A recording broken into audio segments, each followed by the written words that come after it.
Kamu tadi ada BII datang ke sini nawarin riba. Iya. Berapa? Saya tolak Pak Ustadz. Dia nawarin 1 juta. Saya tolak. Dia nawarin 10 juta. Saya istikharah dulu Pak Ustadz. Berapapun yang dia tawarkan, dengan bunga 1%, dengan bunga 0,1%, selama ada bunga, maka di sana ada riba. Jangan makan riba. Duitnya dibuat modal. Pinjam 1 juta sama BII. Duitnya buat modal ternak lele, buat modal jual bayam, buat modal buka bakso, buat modal sup tunjang. Jadi orang kaya. Duitnya dibawa haji ke Makkah. Labbaik Allahumma labbaik. Apa kata malaikat? La labbaik wa la sa'daik. Sampean tidak dapat haji mabrur. Kenapa? Karena berangkat dengan uang haram. Hajinya haji apa? Haji mabur. Orang yang makan riba sama seperti berzina dengan ibu kandungnya sendiri. Wa katibuhu wa jalisuhu wa syahiduhu. Bukan hanya yang utang dan yang menghutangkan, yang menyaksikan, yang menulis, yang melihat, yang menemani. Dosa kolektif. Ini jangan salah paham. Akhirnya orang menganggap bank konvensional itu haram.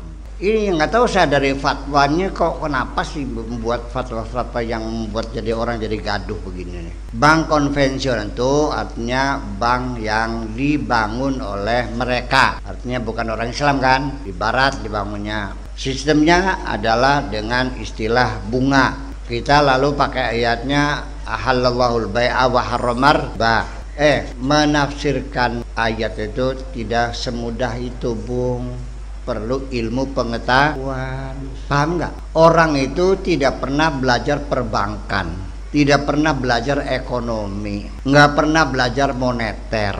Kok berani-beraninya mengharamkan bank? Dari mana dasarnya? Begini, bank yang konvensional yang sekarang berlaku di dunia memang bukan buatan umat Islam, tetapi nyatanya umur bank konvensional itu dimulai sejak kapan? Sudah ratusan tahun yang lalu. Dengan sistem bank ini sebagai instrumen bangsa-bangsa modern ini membangun ekonomi, membangun peradaban, ilmu pengetahuan, tidak ada masalah. Sangat berhasil, sukses besar sistem yang dibuat nih, betul nggak? Semua pihak untung, semua yang dirugikan. Dengan bunga 1,5%, tapi kalau di Singapura 0,3%, ya kan? Bahkan untuk kredit kecil di sana mungkin 0,01% lah. Tidak ada masalah dan terbukti mampu membangun peradaban modern, nggak ada masalah. Lalu diharamkan, dasarnya apa? Riba gitu. Nah sekarang yuk kita ngitung ibu-ibu sekalian. Dulu uang itu pakai logam, harganya stabil. Ya sampai kapanpun ya emas 10 gram. Ya kan gitu. Sangat rasional sekali kalau dulu orang pinjam 10 dirham dikembalikannya 10 dirham. Berapa tahun pun ya 10 dirham.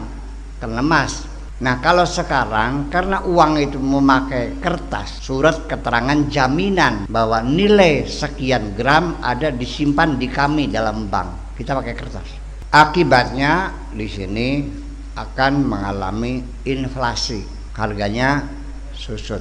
Kalau utang 100 juta dikembalikan 100 juta selama 3 tahun, ada kerugian nggak yang punya uang? Mungkin nggak pinjam tanpa bunga? Nggak mungkin. Dan ini bank ini menjadi instrumen dunia untuk mengawal peradaban dan sukses berhasil. Jadi artinya saya tidak menolak kalau suatu ketika ditemukan sistem yang lebih canggih lagi, yang lebih sempurna lagi, yang lebih adil lagi, yang lebih manusiawi lagi, yang lebih menguntungkan semua pihak. Oke, kita sambut. Betul nggak? Tapi jangan bermain-main di wilayah ini. Jangan menghancurkan umat manusia. Paham nggak? Coba silakan bereksperimen dulu. Seperti di pertanian, seperti di kedokteran. Sebelum diuji ke manusia, diuji ke binatang dulu dong. Betul nggak? Bikin develop, jadi proyek percobaan dulu. Nah kan gitu, mamanya di Tegal Gubuk ya, atau Cirebon bikin bank Islami tanpa bunga, sistemnya begini, diuji dulu selama 10 tahun, ternyata lebih maju. Nah, oke, baru disosialisasikan, kan begitu. Betul nggak? Mungkin setuju, tapi ini kan sistem perbankan Islam tidak pernah terbukti dan belum ada contohnya. Ada bank syariah, ada, malah semua bank ada syariahnya. Bank syariah BJB ada, bank syariah BJB, bank syariah PNI, bank syariah Mandiri, bank syariah BNI. Tapi apa yang terjadi? Tetap saja cara menghitungnya, logikanya seperti bank konvensional juga. Hanya beda istilah. Kalau di bank konvensional namanya kredit, kalau bank syariahnya urun. Kalau bank syariah, bank konvensionalnya namanya deposito, bank syariahnya namanya wadiah. Bank konvensional namanya leasing, bank syariahnya ijarah muntahiyah bitamlik. Kalau bank konvensional namanya bunga, sih namanya musyarakah. Ngitungnya sama, utangnya ada jaminan, ya kan gitu. Sekian tahun lamanya, sekalipun tidak pun namanya ngitungnya mah pada mengkono. Jadi ini kayak orang belajar ilmu seksologi, karena ada kata-kata yang dianggap jorok, jadi pakai istilahnya, pakai bahasa asing. Semua benda ada namanya. Yuk kita uji, namanya apa ini? Ini. Nah, ada nama barang yang kamu nggak tegel nyebutnya. Barangnya lelaki ya, apa rane? Suruh ngomong wani. Malu menyebut nama bahasa Indonesianya, terpaksa meminjam bahasa asing, bahasa Inggris. Oh, itu namanya penis. Anda menyebutkan penis tidak malu. Kalau ini apa? Ini namanya vagina, vagina. Kalau ini namanya apa? Klitoris. Ini namanya major labia. Ini minor labia. Ini namanya gas spot. Ini namanya dan sebagainya. Barangnya mah pada kan? Iya kan? Kenapa orang Inggris berani mengatakan penis? Orang Inggris berani mengatakan klitoris. Tapi kenapa kamu tidak berani menyebut dengan bahasamu sendiri? Ada sesuatu kesalahan dalam otakmu ini. Itu salahnya. Jadi itu sebetulnya ya kita minta kepada teman-teman kita nggak usah galau. Sebab ini sudah banyak korbannya. Banyak orang yang keluar dari bank, pegawai di bank, karena ada fatwa haram. Mereka hatinya baik, kepengen selamat dunia akhirat, pengen makan yang halal.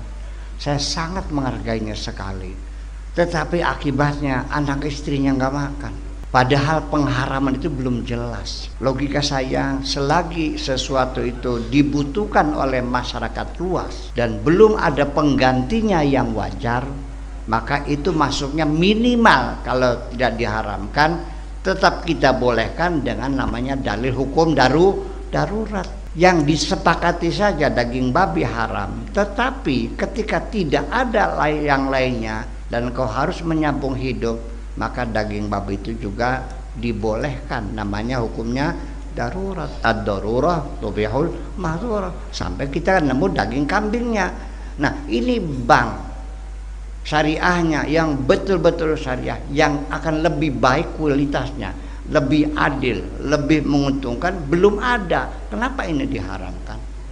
Saya hanya menghimbau kepada teman-teman kita sesama kiai, jangan suka lancang mengharam-haramkan supaya kelihatan Anda orang wirai, sambil kedelang jadi waline ker haram. Bayangkan kalau ini haram, saya ngomong di sini harus jerit-jerit, betul nggak?